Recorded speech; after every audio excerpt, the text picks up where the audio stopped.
আমার সমস্যা এটা আমি 20 বছর 22 বছর পর্যন্ত আমি এই হাঁটুটা নিয়ে অনেক কষ্ট করছি, ইনজেকশন দিছি, কোনো ভালো রেজাল্ট পাই নাই।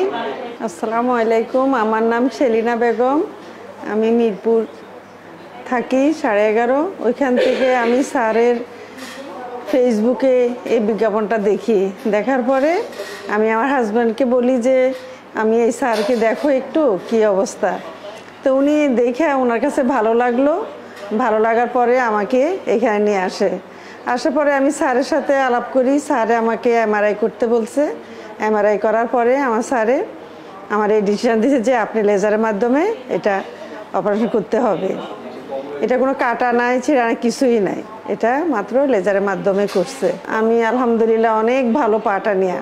তো একটু কষ্ট তো হবেই, পার অপারেশনটা একটু কষ্ট, এটা দীর্ঘমেয়াদী। নিজে যদি একটু কেয়ারফুলি থাকে আমি অনেক ভালো আছি আলহামদুলিল্লাহ। যে এটা বাম পাওটা করছি এটা অনেক ভালো আছি ইনশাল্লাহ। এখন আমার 9 মাস শেষ হয়ে গেছে, আমি ডাক্তার স্যারের সাথে দেখা করতে আসছি। আমি তো নোয়াখালী ছিলাম, বিগত আমি 10 বছর ঢাকায় আসছি।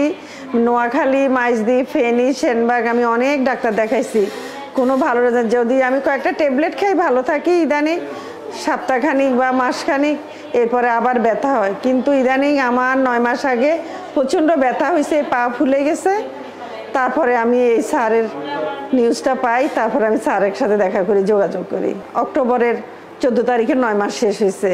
তো স্যারে বলছে 9 মাস শেষ হলে ওনার সাথে দেখা করার জন্য আজকে আসছি আমি দেখা করার জন্য। ওইখানে আমি হাসপাতালে রেজারের মাধ্যমে মনে হয় আমার থেকে স্যারে ওনার অপারেশন সব নিয়ে ওষুধ 95,000 টাকা নিচ্ছে উনি। না হ্যাঁ, অনেক পরিবর্তন। এখন তো আমি এটা যে কোরাই অপারেশন করছে, এখন আলহামদুলিল্লাহ আমি অনেক ভালো আছি, ব্যথা বেদনা উঠতেছে না। এখন আজকে স্যারের সাথে একটু আলাপ করতে আসছি।